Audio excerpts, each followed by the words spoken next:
You're on. I'm on candid camera. Hi, y'all. It's Sam again.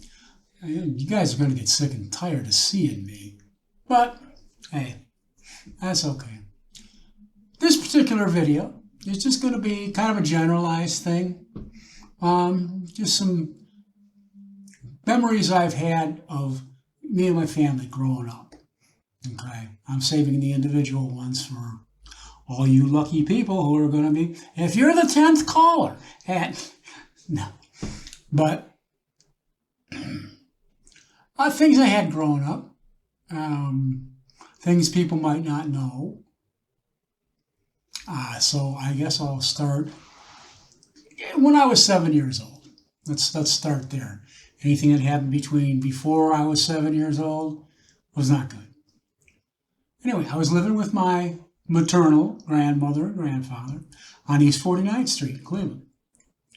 And it was my birthday. I had just turned 7 that day, and I was outside playing with my little Batman thing. I had a little wind up, send a Batman up, and I was really into Batman. And it's beautiful, beautiful, what I now know to be a 64 Chevy Impala convertible, baby blue, pulled up in front of my grandma and grandpa's house. And these two people got out and they went in. Well, I went over to the fence that was there and I just fell in love with this car. This car was gorgeous. I mean, it was so pretty. Probably, I don't know. God, I can't remember now. 20 minutes, maybe a half hour later, they came down and my stepmom had a bag in her hand. They didn't say anything other than, yeah, you want to go for a ride? Well, I was an idiot kid. I'd have gotten anybody's car at that point in life. Sure. Now they took me back to their house. In the bag was all the clothes I had.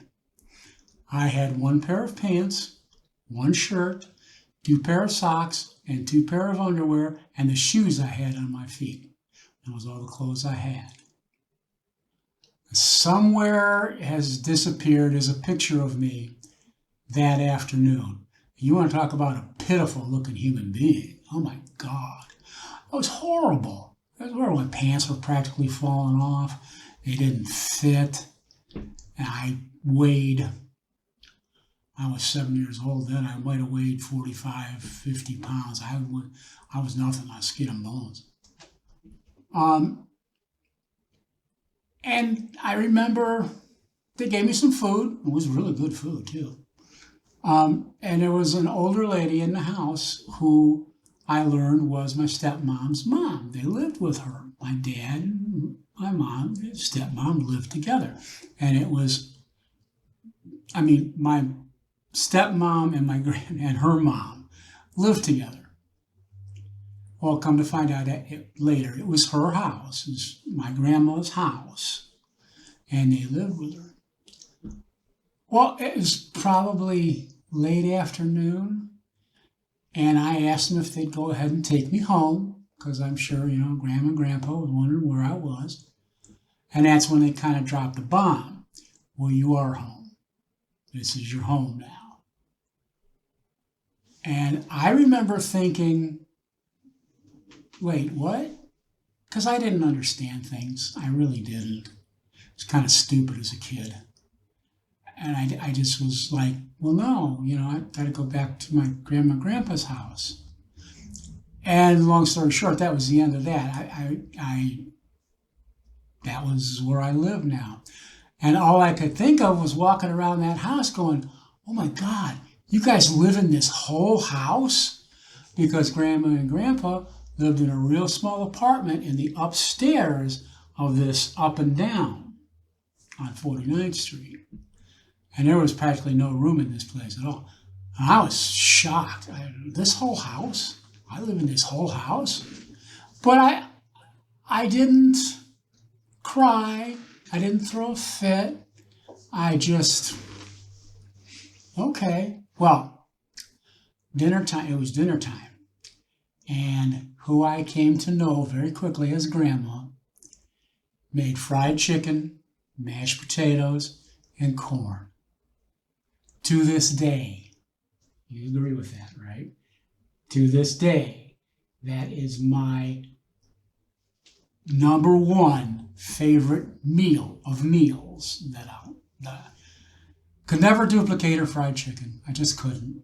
Cast iron pan, cooking it in Crisco. The breading was very simple, just flour, salt, and pepper. But oh my God, It didn't have grandma's love. Good. It was so good. So anyhow, they got me enrolled in school, and I think I was going into first grade there. I went to Paul Revere in Cleveland. Any of you from Cleveland, you probably know what Paul Revere was all about, and you know what those neighborhoods were like. I lived on Reno Avenue. There were 1, 2, 3, 4. There were 4 white families on the entire street. The people next to us were white. They had 2 kids right around my age. And down the street was another white family. They had 1 kid who was around our age. And, we all met each other and we hung out and, did things. We lived there for 4 years. Let's see, 65 to 69. We lived there for 4 years. Now, in school, there were only 2 white kids because my friends that lived next door and the other white kid that was down the street, they went to Catholic school. I didn't go to Catholic school. I went to public school. And there was 1 other white girl in that whole school, and everybody else was black. But it was at a point in time where we were young kids. I played ball with them. I played basketball. We goofed around. The racial thing didn't come in yet. It really didn't. And I had no problem. As a couple of years went by and things started to get really bad in that area, I started to find out that the kids were now taking on the older kids and adults persona when it came to race.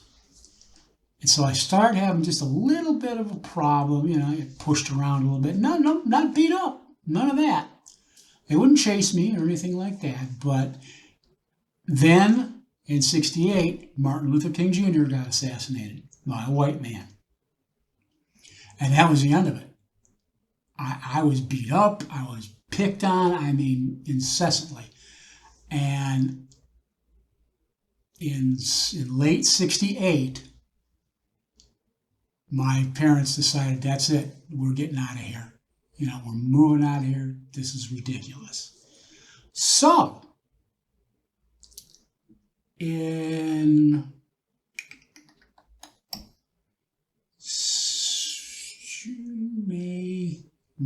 March of 1969, they put Grandma's house up for sale and started looking. Now, Grandma's house was one of the nicest houses on the street. It was well cared for, well taken care of. My dad was fastidious about his lawn. He had an old rotary blade mower that he used, but he was fastidious about it. Anything needed painting, anything needed cleaning, it had to have been the nicest house on the street. It really was. And we started looking for houses. We went to Maple Heights, and that was close to where my mom worked, so we started looking there, and they just didn't find anything they wanted. The houses had basements, and Grandma's house had a basement. Nobody liked going up and down the stairs in that house. But everything they were looking at had a basement, and they didn't want a basement. So we started looking farther out. My mom's sister and her husband lived in Madison. My other aunt and uncle, mom's other sister and her husband and her 4 kids had moved to Eastlake. So we started looking out that way. I remember it was first part of June. It was a rainy, dreary day. We went and looked at a house in Mentor-on-the-Lake, and it was a ranch. It didn't have a basement, but it only had 2 bedrooms and a den that could have been converted into a bedroom. And the garage was small. My dad didn't like that. He just, if they were going to buy a house, they wanted, something a little bit more spacious. It was a nice house, but it was a little too small. Well, we got done and the realtor said, well, I have one that just came on the market. It's just a couple streets over from here. Do you want to go look at it? Mom and Dad were like, yeah, we'll go look at it while we're out here. We went and we looked at the house, and it was on Thunderbird Drive in Mentor-on-the-Lake. And it was a sprawling ranch, very long, 3 bedrooms, a bath and a half. Now that was, my God, it's a bath and a half. And it had an above-ground swimming pool in it. I think that was the thing that sold my mom and dad on it. Well, not so much my mom maybe, but my dad. And it had kind of a backroom den on it. Not very big, but it was enough for us. And they decided, okay, we'll put a bid in on it. And they did. I think they paid $21,000 even for it, which at the time in 1969, that was a chunk of change. Well, 2 days later, some guy came and looked at my grandmother's house, and he bought it. $10,000. He bought it. He loved it. He bought it. So that took care of all that. That was fine. And Grandma took her profits from that house and gave Mom and Dad some of it to help with the down payment on the new house. My grandmother was collecting Social Security at the time. That was, I think, $92 a month. But it was always a help. Mom found a job at the Sears. They had just opened a Great Lakes Mall. They had just opened a Sears. She found a job immediately because she had all that experience at Southgate in Cleveland. Now, Dad had a lot longer commute, but he never cared. He didn't mind driving. It didn't bother him in the least. And we moved in. And it's a funny thing. The pool had a cover on it. Okay. So we got moved in. His brothers helped. I think my Uncle Tony and my Uncle Chuck helped. Everybody was, because you moved yourself. You didn't have the money to hire movers. You moved yourself. You got the appliance dollies. You got the big old U-Haul. And you loaded it up, and you promised beer and pizza for everybody. All I had to say was beer. That was enough. But I remember they packed up my bicycle last. And I can never understand that. I didn't know why. Well, when they got to the house to start unloading, my dad pulled my bicycle out, and he said, just get out of here. You'll be in the way, which was always the way it seemed to be. You'll be in the way. Just go riding around. And I'm like, riding around where? I don't know where the hell I am. And he said, just go riding around. Ride around the streets. Learn the streets. And I'm like, learn the streets? It took me years to learn my name. But, so I did. And I went riding around and, I found my way around the neighborhoods. And that was a lot of fun. Anyway, a couple days after we got all moved in and things were sort of situated, my dad decided he was going to take the cover off the pool and get it going. Well, much to his surprise, took the cover off the pool, and the pool was so green you couldn't see into it. There was so much algae stuck to the sides and the bottom of that pool, it wasn't even funny. He was pissed. And Mom was like, well, you didn't look before we bought it. You didn't look at it. So now, they had met the couple next door. They were a young couple. And the guy was a scuba diver. So he had scuba gear. So what he said he would do is he would put his scuba gear on and he would get in there with brushes while my dad was working the pump to get all this stuff off of there. And it took him probably the whole weekend and the better part of that next week working at night to get that pool clean. And my dad learned all he could about pools, checking the pH, checking the chlorine levels, and they got that sucker sparkling. I mean sparkling. And I had a blast. And I had met a couple of friends, and we just had a blast in that pool. It was so much fun. We had a pool party one time, and the whole family, my mom's side of the family, came over, hot dogs, burgers, pool, everybody could use the pool.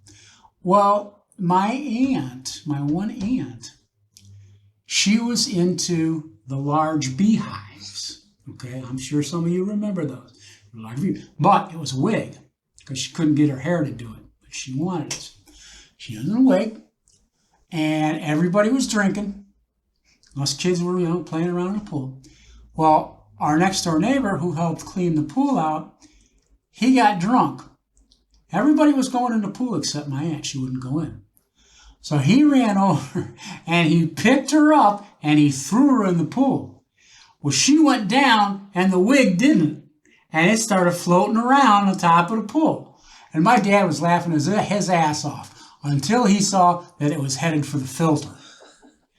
And he jumped in that pool so fast you wouldn't believe it. I have a picture of him, not of that particular time, but I do have a picture of him. He ran from the backyard, from the back fence in the backyard, and he pushed off the side rails on the pool. And it caught him midair going like this into the pool. It looks like Superman. But that's how strong my dad was. He could push himself and just up in the air. And he loved to swim, loved to dive.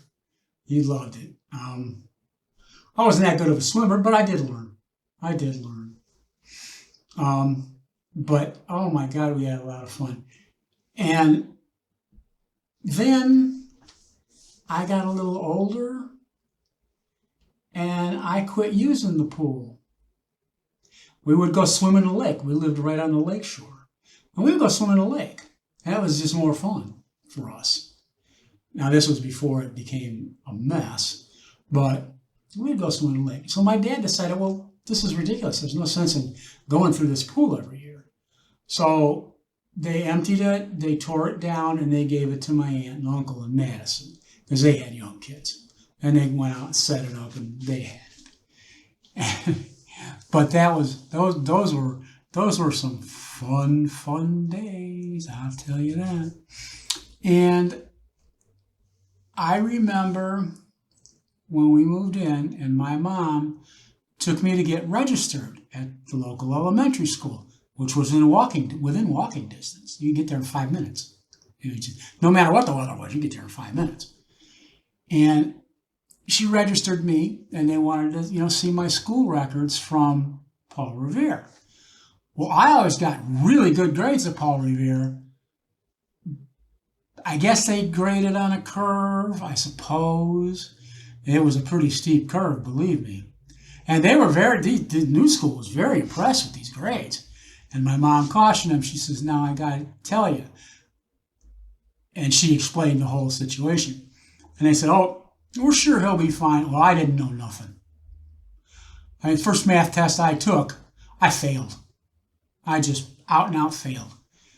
I wasn't good at math, but it showed that I was okay at math because of the way that they graded in Paul Revere. And it was horrible. I had an awful time getting through 6th grade. And my grades went from B's to D's and F's. Now, I did make it through 6th grade. Barely, but I did make it through. Then I went to junior high school, 7th grade. Now I had to take a bus. The junior high was too far away. I had to take a bus. No, that was fine. Well, I flunked out of 7th grade completely. I got 2 Fs. I got an F in science, which nowadays I can't believe I got an F in science. But I got another F in math. The math got a little bit harder, a little bit more. There's some algebra. Where's the numbers? These are all letters. What am I supposed to do with these? I had no clue. So I flunked both of them. Now, in Mentor, at the time, if you flunked one class, you could move on. If you flunked 2 classes, they would automatically keep you in whatever grade it was that you flunked. Well, it was at the start of the whole, we don't want any kids to, leave their friends, so they should graduate with them. That was the very start of it, because they called my mom and they said, well, normally, yeah, we would hold him back, but, if you want us to, we'll go ahead and advance him. And she was like, oh, hell no. He didn't pass the classes. He's staying in 7th grade. So I got held back in 7th grade. I made it through 7th. I made it through 8th. And then in 9th grade, I had a math teacher. I cannot for the life of me tell you why, but his method of teaching was completely different. And it clicked with me. And I went right back up into B's and A's in math. Science was still C's and D's. It was mainly biology, and I wasn't really interested in that kind of science. So I made it through 9th grade. I went right through. 10th grade, I had U.S. government. I don't give a shit about U.S. government. But I did get out of that with a D. I had civics and all that stuff. And I made it through. And I had to take a class of a foreign language. Well, I took Spanish. I barely made it through that, And hola, that was about it. But I did make it through 10th grade. Now, in 10th grade, we had 2 weeks of vocational training in each of the vocations that the high school taught. Auto mechanics, auto body, horticulture, graphic arts, which was printing. I believe there was a 2-week course in drafting, maybe in welding. So my dad was an auto mechanic, and he was a damn good auto mechanic. My friends are interested in cars too, so I'll take auto mechanics. That's cool. And what they were, it was a way for me to get out of classes, because you were in whatever vocation you chose, you were in it for most of the day, and you would have 2 classes of your choice. Well, obviously I took English because I was great in English, and I took American history. And I wanted to take auto mechanics. So I told Dad, I said, hey, auto mechanics. He's like, that's what you want to do. I said, yeah, but we have to buy our own tools, and the first kit for the first year is $635. Not happening. Not happening. Nobody ever bought me my tools. You want to take auto mechanics, you have to pay that much. You get your ass out there and get a job and earn that money. And I'm like, okay, never mind. Now, I wasn't interested in auto body. It took my 2 weeks auto body. I wasn't interested in that. I took the 2 weeks of drafting. And didn't care for that. Then I went into the vocational graphic arts department. 2 weeks there. And I kind of liked that. It was interesting to me. Okay. I thought, okay, but how much is this going to be? That was free. You didn't have any expense. I thought, oh, okay. The next 2 weeks was in horticulture, growing plants. My dad had green thumb. Anything he planted grew like crazy. And he knew his plants, he knew his trees. I thought, yeah, that's okay. Okay, that one was only $50. Nope, not paying a dime. You want to do that? You get, okay. Well, I've got this other one, it's printing. He said, well, how much is that? I said, that's free, and I don't have to pay a dime. He said, well, you better sign up for that. So I did, and that's where I learned my vocation. I learned my trade there. Spent 2 years in it, and my grades went way up, B's and A's, because I didn't have any problems with it. And I graduated in 77. Should have graduated in 76, but I graduated in 77. And then, now I had been doing for the past couple of years while I was in school, some illegal substances, let's put it that way. I never liked to drink. I cannot taste the difference in any beers. And me coming from this family, if you know this family, we drank. They were drinkers. I didn't like to drink. I didn't enjoy it. I didn't care for it. The only whiskeys that I found that I liked were Jack Daniels and Everyone's? Scotch. I like my Scotch and I like my Jack Daniels. But I wouldn't drink them. I mean, I found marijuana and that was my drink. And then I found other things that, anyway, I went off. After I graduated from high school, I was still working in the school's print shop. That was my job. And I probably could have kept that job for a couple of years. But I started to go downhill. I started to miss work. All I wanted to do was party. And finally, one day, I had bought, with my own money, I had a 66 Pontiac Catalina that was my mom's. Now, this was in 76. They let me buy the car from them for $50 because nobody was getting no free cars. That wasn't happening. It had 32,000 miles on it. It was 10 years old, but it was in immaculate shape. And so that was my car. Well, it was a big old boat, and, it could fit a lot of people in it, and there was a lot of partying in that car. But I found this 69 Mach 1 that I just fell in love with. The guy was selling it for $800. It had a 428 Cobra Jet in it with a 4-speed. Well, he pulled the motor and transmission out, and he put an old junky 289 in it with a crap-ass C4 transmission. But it looked good. It looked fast. It had the shaker hood. It had mag wheels. It was in nice condition outside. Well, I decided I'd take it to my dad and I'd show him. Hey, I want to, get rid of the Catalina, and I want to buy this. And he looked at it, opened up the hood, looked around. He says, "You really want this piece of shit?" Now, had he said, "This is a piece of junk and here's why," I might have changed my mind. Okay, because I couldn't work on cars. I didn't know how to work on cars. And he sure as hell wasn't going to touch this thing. And I just kind of said, "Well, yeah." He said, "Well, it's your money. You go ahead and do what you want." Closed the hood and went back in the house. Well, I immediately went and bought it.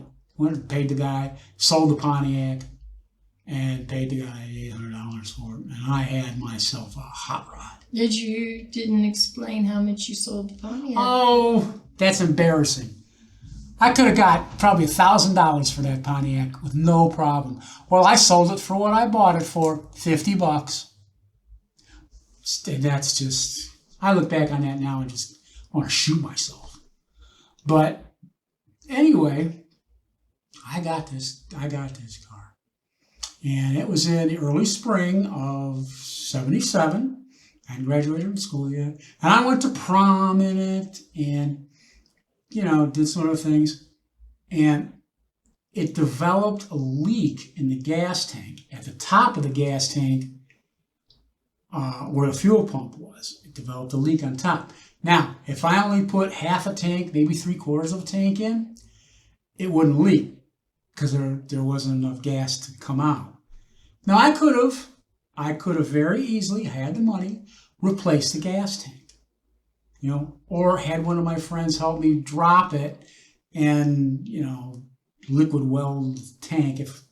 But I could have got a gas tank for that car for a song. But I didn't do it. Well, as push came to shove, my dad said, if you don't fix that gas tank, you got to sell that car because it's tearing up the asphalt driveway, which it was. Gas eat right through it. So I said, oh, okay, I'll sell it. I was getting, challenged left and right around the neighborhoods because it looked like I had something. I'd hit the gas in that car and it'd clunk out. It's bleh.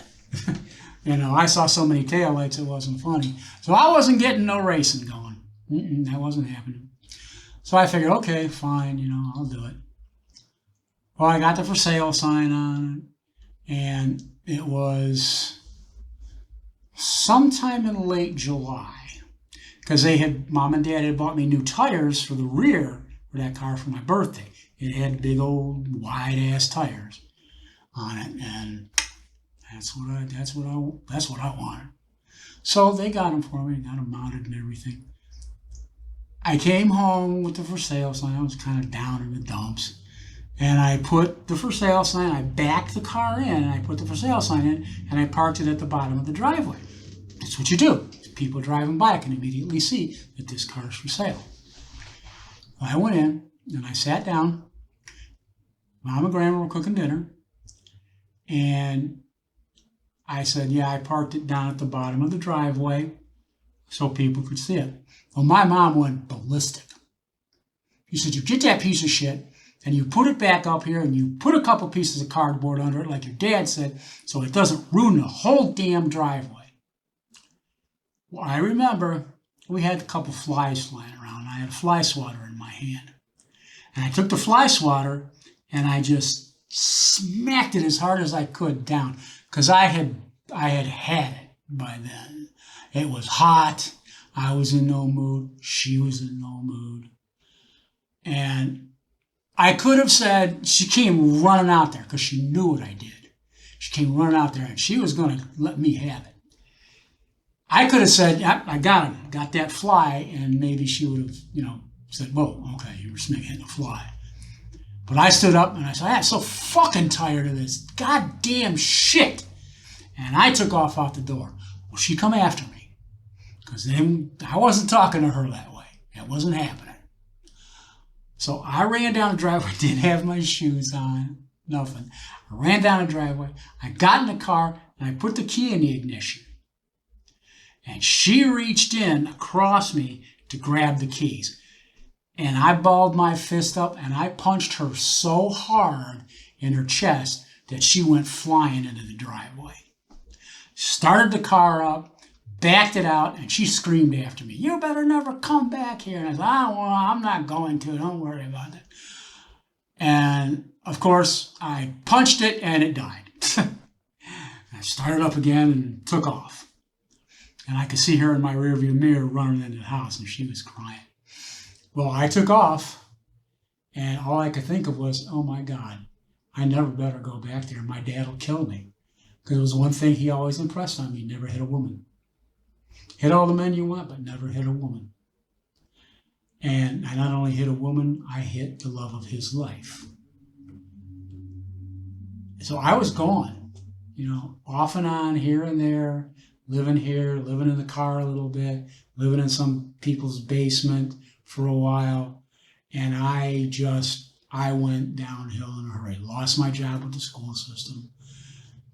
Got another job out in Madison, which I didn't even care about nothing. I was just high all the time. I always had money to buy dope. But anyway, I ended up back home when I finally hit rock bottom. and there was no place else to go. I had wrecked the car that I did get, and I was living in a motel. I didn't have the money to pay. I didn't have no money. I had nothing. And that was it. And a friend of mine took me home. I was sitting in his driveway. He came home from work and he said, I'll take you home. He took me home. And the funny thing was, it was probably 11:45 at night. And I knew they were in bed. Well, he got me to come with him. And he said, look, just deal with it. Just deal with it.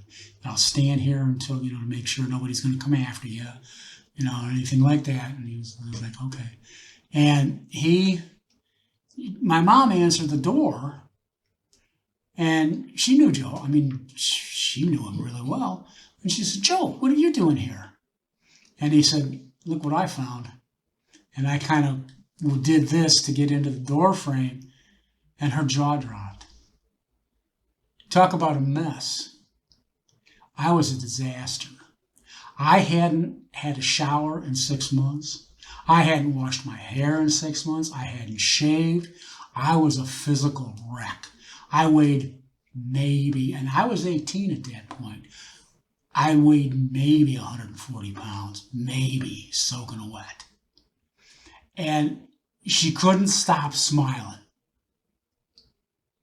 And it was funny. My dad come out in his underwear, scratching his head, what the hell's going on out here? And he looked outside, he goes, Jesus Christ. Let's go back to bed, we'll deal with this in the morning. And he went back to bed. Well, she said, do you want to come in? And my thought was, well, no, I just want to stand out here in the cold. But I said, yeah, please. Opened up the garage door. You weren't allowed to go in the front door of this house. Oh, no. That was not right. One day a year, you could come in the front door, and that was Christmas Eve. And it was 2 weeks before Christmas. So by the time she got back there, opened the door, and I got in, her demeanor changed. She went from this to this. And I thought, uh-oh. And Joe had left already. I thought, ooh, I'm going to catch it now. And so I took my shoes off and I came in. And she said, looked me over. She said, you want something to eat? Now, my friend had taken me to McDonald's when he found me in his driveway because he knew I hadn't eaten anything. And, I wolfed down a quarter pounder of cheese, fries, and a drink in no time. And I was still hungry. I was still just famished. And I didn't know what to say. And I said, yeah, I am hungry. They had spaghetti that night. And that seemed to be my go-to for when I came home and was in trouble.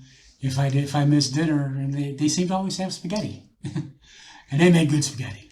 So she gave me a plate of spaghetti, and I sat there and I wolfed it down.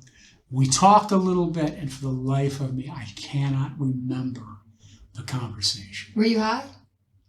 No, I didn't have any money to buy any dope. But it was all out of my system at that point.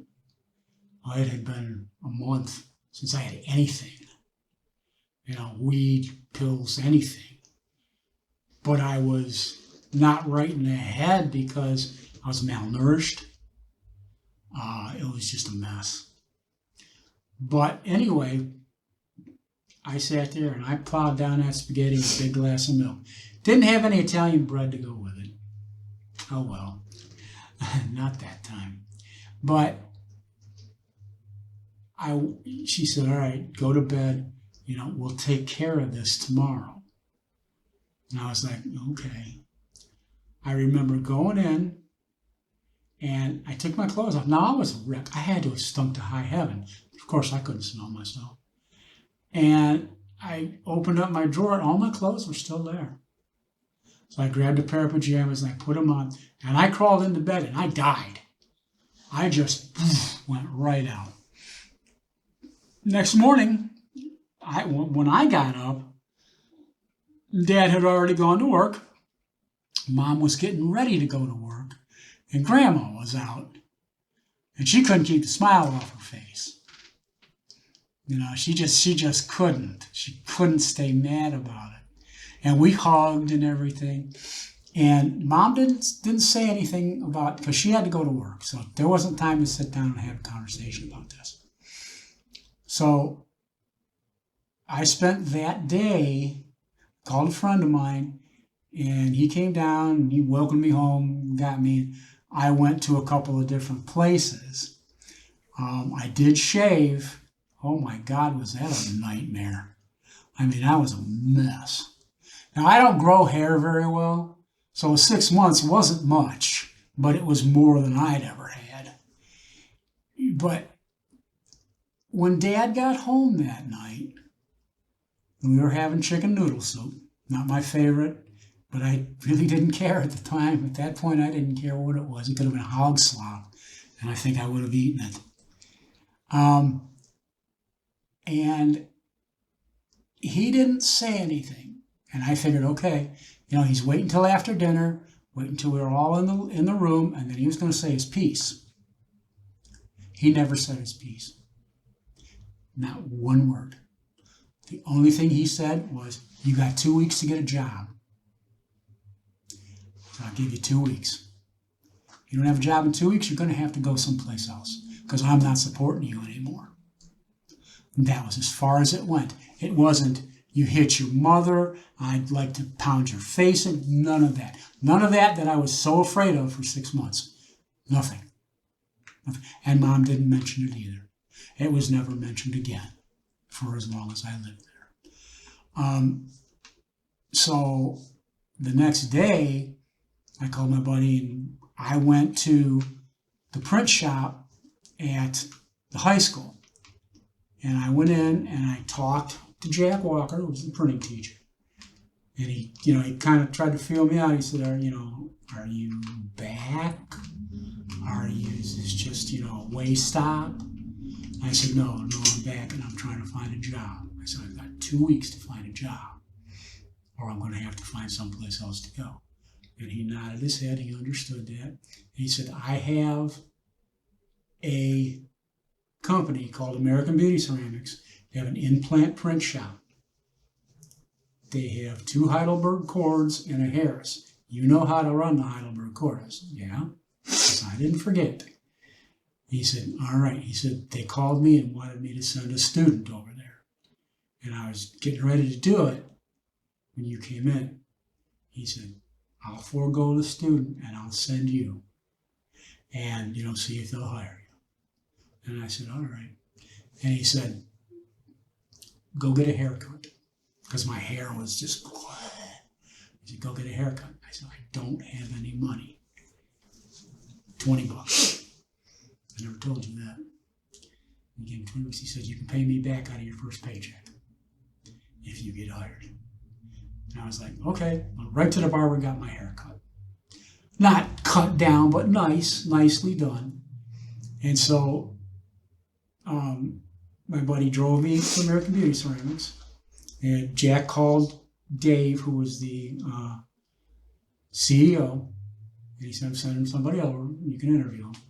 So they were expecting me. I came in, and he was interviewing me, and he liked what he heard. Even then, I knew how to give all the right answers. And he said, all right, well, what kind of pay are you looking for? And I didn't know. I have no idea. So I said, well, $6 an hour. He almost fell out of his chair. Mind you, this is 1977 still. He said, $6 an hour? He said, are your bills that much? And I said, well, I don't really have any bills. Really, just $6 an hour was what I thought the going rate for experienced pressman was. And he said, you've run presses for 2 years. You're not experienced. He said, $365. And I was like, okay, I'll take it. And I worked there, and I got my job. And Dad came home that night and said, I got a job. It doesn't start until January 1st, though. because they close down at Christmas. They close down at Christmas and they close down the 4th of July. So this won't start until January 1st or January 2nd, it would have been. And he said, all right. He said, I'll give you that. I said, okay. He said, now, when you start making money, you're going to pay rent. I said, you're 18 years old, you're going to pay rent. I said, okay, well, how much so I can figure out what I need? He said, $20 a week. Okay, I can do that. Figured out my pay and everything. I said, yeah, $20 a week, that's fine. Mom still did my laundry. The cooking was done. I didn't have any bills. I really didn't. Gas for the car? I needed a car. I didn't have a car. Oh, you know. I needed a car. Well, my cousin Bob was selling his 69, 72, somewhere in there. He had a Dodge Dart 6-cylinder with 3 on the tree. You know what that is? It's a standard transmission, but it's on the column, not on the floor. I don't like the column ones. I learned not to. I learned not to like that pretty quickly. But he wanted $500 for it. And that was his going price, $500. He didn't care if it was family member or not. It was $500. Bob was a negotiator. He had a set price. And my dad looked it over, and he was kind of familiar with it because he did a little bit of work on it. And he looked it over and he said, yeah. He said, that'll work. Can you drive a stick? I never have. You didn't drive one on the floor either? I had never driven a stick. It was all automatics. Oh, wow, okay. So I hadn't driven a stick yet.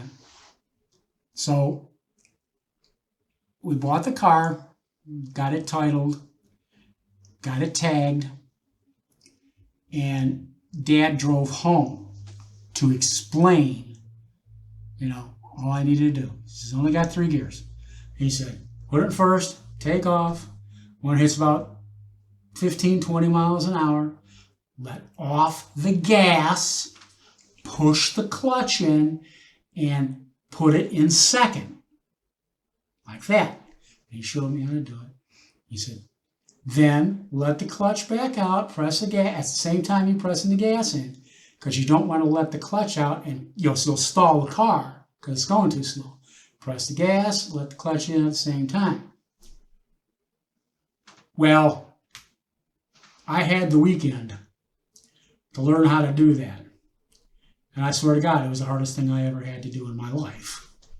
I conked that car out so many times. I just couldn't get the coordination. Oh, I bet on a hill you were a bitch. Huh? I bet on a hill you were a bitch. Oh my God. You should have seen me taking off from a stoplight or a stop sign. I couldn't get them right. I was just the opposite. Mine was... And my dad tried to tell me when you're at a stoplight, not so much a stop sign, if you're at a stoplight, let's say you just get there and it just turned red. He said, push in the clutch, put the car in neutral. Then, when the light turns green, push in the clutch and put the car in gear and you'll be okay. I just couldn't get that through my thick head. But I eventually did, and I became, I was good at it. I was fine at it. And I worked there for 4 years and a few months until something else happened. And I once again lost my mind. It wasn't drugs this time. It was a woman. Bad idea. But anyway. Live and learn. Yeah. The hard way. Trust me, the hard way. But I did. Bitches are crazy, I'm telling you. Y'all are. Bitches are crazy. Y'all are. Especially when they smell something that they want. And they go after it with claws out. But anyway, that's neither here nor there. That'll be for maybe another video. But I'm going to go ahead and end this one now. That's my adventures from the time they picked me up. A lot of other things happened, but at this hour, this video would be 6 days long if I went through everything that I can remember. But, I went through probably what a lot of you went through, either with the weed and the drugs or with alcohol. It just, it was like a personal preference. But we were not all angels as you see now. yeah, I was not a nice child. I wasn't. I was very difficult growing up. I wasn't rebellious outwardly. If they told me I couldn't do something, I'd just say, okay, that's fine. But I'd go ahead and do it. I'd just go out and do it. You can't have this money. You're not going to these concerts. These concerts are bad.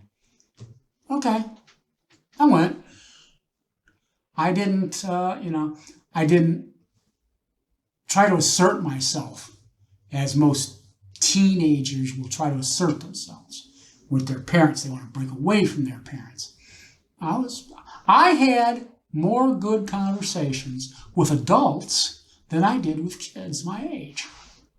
I just did. But that's just it. That's where my life went. Okay, part of it. And there were good times. Oh my God, there were good times. Very good times. I'll get to them. And there were real rough patches of my own doing, really. Of my own doing. And I look back now and say, yeah, pretty much I can point to everything that's going on and say, yep. Yeah, I deserve that one. Oh, I deserve that one. Yeah, I did that. There isn't much I can say and I won't disparage the dead. I just won't. Well, Mom and I had rough times. We didn't see eye to eye. Dad was Dad. He didn't have much of a hand in my upbringing. Go out and learn to play catch? No. Take me out, teach me how to fish? Not happening. Teach me how to swing a baseball bat? No. He got into archery really heavily, and I wanted him to teach me to shoot a bow. No, you ain't touching it. No, you keep your hands off of it. So we didn't have the typical father-son relationship. It wasn't strained. It was sort of kind of there. He didn't know how to be a dad, and he didn't want to be a dad. And I found out the hard way just how that felt. But that's a story for another time. Okay, I'm going to wrap this up because, once again, I'm going to have carbuncles on my ass from sitting in this chair. Anyway, I want everybody to have a nice evening, good weekend. It's supposed to be a decent weekend here. No rain, little bit touch of fall in the air, which I love. I absolutely love it. And I want to give a shout out to my rock, who, without her, I don't know what I'd do. I really don't. I swore I wouldn't do that. I swore I wouldn't tear up. You want me to edit it out? But what, huh? You want me to edit it out? No, I don't want you to edit it out. I want that scene. Okay. But she is, between her work and now having to take care of me, I can't go up and down steps. I can't go in her basement. I can't drive. She's got to drive everywhere. Not that she minds. She enjoys driving, I think. She kind of enjoys driving, but I think she likes it better than I did. Yeah. Just with everything. I mean, I'm lucky. I took a shower today for the first time in 6 weeks. Water has touched my body. Because I had that PICC line in. I couldn't take a shower with it. Yeah. When they pulled it out, I had to let that PICC line entrance wound heal completely. Yep. And I got in the shower and I just stood there. And then my legs started to shake a little bit, and I thought I better hurry up and get this done. And Your body oh was my like the God. grass in a drought. Yeah. Ooh, what's it this? Was. It Gobble was. it up. I was like, well, what's this shit? Water? Oh, look, soap. Oh my God, he is human. But it felt so good. So it's amazing what the little things will do now. Walk outside. We went outside to get some papers notarized this morning. And it was like, it felt so good. You know, the sun was up, but it was kind of behind some clouds. But it just, the air, the feeling that I got by being outside was like, But anyway, I'm done. Like I said, hope you all have a good weekend. Hope I have a good weekend. And I'll be doing these, you know, like I said, I'm doing some for personal reasons to personal friends. Okay, they'll get the link to those videos in their DMs because it's only for them. It's not for general public. But I'll be doing some general public things, you know, letting everybody know what's going on. I may not do another one for a couple nights till I think of something that I want to say.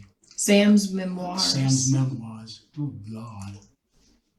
Believe me, I'd rather type. But I'm even having a hard time with that now. That's because you gotta prick your fingers all the time. Well, yeah. And it's like I'm getting calluses on my fingers. I haven't had since I played guitar. Which, by the way, I have a really nice guitar and a really nice amp that have been used for about 2 hours. If anybody's interested in them, it's an Epiphone BB King Lucille and a Fender digital amp. So, hit me up. And it isn't Hit cheap. me up. Because it Hit me wasn't up. cheap when he bought it. Hit me up. Yeah, I've had it for a couple of years, but that was part of what happened. I was trying to play it, get my calluses back and everything, and they wouldn't come back. And it started to hurt like crazy, my fingertips. No matter what I did, I couldn't get them to go the way I wanted them to. And I just kind of put it back in its case. It's still got the plastic on the pickups. I mean, this thing is in mint condition. It looks like it just came off the factory floor. But he ain't selling it for $80, so don't even think about it, people. No. The combination, if you just want the guitar, it's going to be $500. If you want the guitar and amp, it'll be $700. Is that how much you paid for it? The guitar? I thought it was more than I that. paid $1,000 for the guitar. I was getting ready to say, so why are you going to sell it for $500? You barely Because used nobody it. will buy it for $1,000. You can buy a new one for $1,000, straight off the shelf. Yeah, but I don't That's know if never you been want- touched. I don't know if you want to get rid of it, though. I don't know what Well, that's. sentimental value. I mean, it's there. You contact me, and I will discuss it with Lisa. She may want to keep it for sentimental value. I mean, it's in its case, so it's not even dusty, and the amp is within its box, so it's not dusty. Yeah, he didn't use They're it both that in my much. closet. But the neck's not twisted. It's got a straight neck. It's got a wonderful neck. Great feeling neck. It's beautiful. Even though it's got a black lacquered neck, it's nice. You can move up and down it real easy. Now it is a BB King, so it is an ES 355. It's got the Veritone on it, and it's a solid body. So Whatever all that means, it's pretty. anybody who knows will know. It's a semi-solid body, but it doesn't have the F holes. The real Lucille didn't have the F holes. So, but everything works on it. Everything. You know, you can roll the tone off 2 points and you can hear the difference. It's a very well-made instrument. Sound like a music salesman here. Hey, come on down to Sam's Guitars. Anyway, okay, I'm done. I'm finished. I know what's going to happen now. She's going to edit and put things there. She'll let it, oh yeah, just a little bit. See how it gets bigger as you get bigger, get closer to the camera? That's how you'll do it, I know. We won't be seeing this tonight. That's not I happening. don't know. There's not that much that I would be editing. Oh yeah, once you get into it, you go, I can put this in. Oh, I can put this in here. You will. Now this all at the end. You can stop it if you want to. No, you gotta say good. You gotta say Oh, bye. I have to say goodnight. Peace out to everybody. Have a great weekend. Hope it's all fantabulous. And Sal, I know you called and I said, I cannot talk on the phone and I don't want anybody coming to see me. Now, I've said it nice once, I've said it nice twice. I'm not going to say it nice a third time. Don't do it, okay? Please. You want to keep in touch with me? You can do it on Facebook. I got no problem with that. Don't call and don't show up. Please. This goes for all of my friends. At this time, I don't want to see anybody. Okay? All right. Now that that's done, I'm getting out of this chair. Good night, people. Peace out.